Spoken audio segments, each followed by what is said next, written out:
I was home for a few days last summer when I found my daughter at the kitchen table surrounded by study cards. Not a stack, a landscape. She was drilling herself on nephron physiology at 11 at night, the way she has been drilling herself since she was 17 and somehow already had 2 associate's degrees to her name. What stopped me wasn't the studying. Studying is just what Hannah does. What stopped me was a number she mentioned almost in passing, the way you'd mention the weather. 62,000, 2 degrees before she could vote. Hannah has been collecting credentials since before most of her peers had a driver's license. While still in high school, she took classes at Miracosta Community College and walked across the stage with 2 associate's degrees, one in French and one in psychology. The same year she got her high school diploma.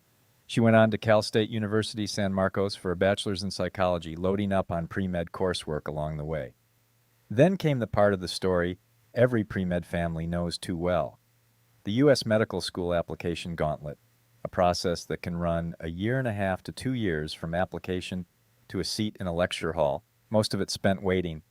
Hannah didn't wait. While her U.S. applications were still crawling through committees, she applied to Semmelweis University in Budapest on a whim, on a friend's suggestion, with rolling admissions. She heard back in about a month.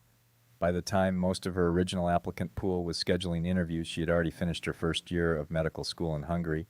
She's now in her fourth of 6 years at Semmelweis, a very rigorous program, one in which she earned competition exemptions in physiology, biochemistry, pathology, pathophysiology, genetics, immunology, and cardiology. Somewhere in the middle of all that, she sat for United States Medical Licensing Examination, USMLE, Step 1, the licensing exam that lets her eventually practice in the United States, and passed it before her fourth year even started, well ahead of her own class and ahead of most students at her stage anywhere. She's now prepping for USMLE Step 2, early again, because apparently that's just the cruising speed she operates at. And that head start matters more than it used to. Since Step 1 went pass-fail in early 2022, Step 2 is now the scored exam that residency programs actually see, which makes both her early start and the mountain of Step 2 material she's building worth that much more. The number that stopped me. Here's what I didn't know until that night at the kitchen table. While doing all of this, Hannah had been quietly building one of the more remarkable personal knowledge bases I've ever seen. Her digital study card collection, the record of everything she's had to learn to get this far, had grown past 62,000 cards, closing in on 63,000, spanning both her Step 1 prep and her Step 2 prep. Organized into distinct collections backed by tens of thousands of her own annotated medical images, histology slides, radiographs, diagrams she'd built or curated herself. I've spent 40 years building databases for a living. I know what a well-curated, tens of thousands of records knowledge base is worth. And I know how rare it is for one person to build something that size alone as a side effect of just trying to survive their own coursework. I was floored. Then she told me the second half of the story, and floored turned into something closer to stunned. Classmates had been using her cards for free. She'd been handing over her personal study platform, the fruit of years of nights, like the one I just watched, to anyone in her cohort who asked. No compensation, no credit tracking, nothing. People were passing her exams on the back of material she'd built, and she hadn't seen a cent, a coffee, or even much of a thank you for it. What do you mean giving it away? I asked her. There are people benefiting from your hard work who haven't paid you anything for it. That makes no sense. A one-day project, a mini-con academy, that conversation turned into a project. Within about a day, I'd built what's now StudyWithHannah.com, a searchable home for the archive. Keyword search across her notes and cards, semantic image search so you can find visually similar histology slides instead of scrolling forever, and a conversational AI tutor that can quiz you, hint at answers, and ask Socratic follow-up questions pulled straight from her own material instead of generic textbook filler. Call it a mini-con academy built for one student who happened to also want to help herself study better while she was at it. The idea from day one was practical, not grand. If there's already a real audience of med students who want this material, and Hannah is the one who built it, why shouldn't access to it help pay for something while she's living and studying in Budapest? Not a windfall. A better dinner some nights? A cup of coffee that isn't the school cafeteria's version of one. The AI tutor retrieves relevant cards, cites them, and asks focused questions instead of just handing you the answer. The public site introduces the project. Reader access is still being rolled out carefully, curated around Hannah's own notes and material rather than anything borrowed. But the archive itself is real. It's growing every week she's in school, and it already runs to 4 major collections and counting. Someone's been monetizing her since she was 4. Here's the part of the story that made the whole thing click into place for me. Search Hannah Muskal on Google Images, and alongside the search results for her own sites, you'll find a photo of her as a small child making a Halloween decoration at the Cole Library in Carlsbad, taken for a local newspaper feature back in 2004. It's a sweet, ordinary photo. It's also right now sitting behind a stock photo paywall on Alamy, watermarked, labeled licensable, available for a stranger to purchase the rights to a picture of my 4-year-old daughter that neither of us has ever seen a dollar from. Nobody asked Hannah. Nobody asked me. A newspaper photographer took a picture of a kid at a library event 2 decades ago, and somewhere between then and now it became someone else's inventory. That's not a scandal. It's just how content quietly changes hands when nobody's watching. But it's a hell of an illustration of the point I want to make. Other people have been finding ways to monetize Hannah's existence, her image, her likeness, for years without her involvement or consent.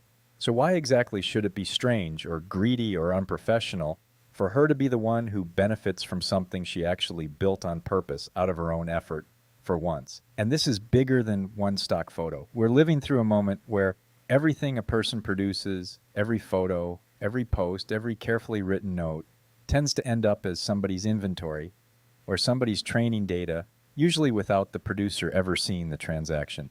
I've spent my career around data sets, and I'll tell you what Hannah's archive actually is in 2026 terms. A clean, hand-curated, expert-annotated corpus of tens of thousands of records and images, exactly the kind of thing entire companies get built on. The only difference between what Alamy did with her likeness and what she's doing now is authorship and consent. She made this one. She gets to decide what happens to it. Most students have no idea they're sitting on the same kind of asset because nobody has ever told them their studying produces anything other than a grade. Education is already a business. Ask any bursar. This is the part I keep coming back to. We treat education as a business, as an accusation, something said with a sneer about administrators and endowments. But it's just a description. Tuition is a price. Textbooks are a price. Test prep courses, private tutors, application consultants, all of it is a market, and schools and vendors participate in that market constantly and without apology. Students are the customers in that transaction over and over for years, often going into debt to be one. What students almost never get to be is the seller.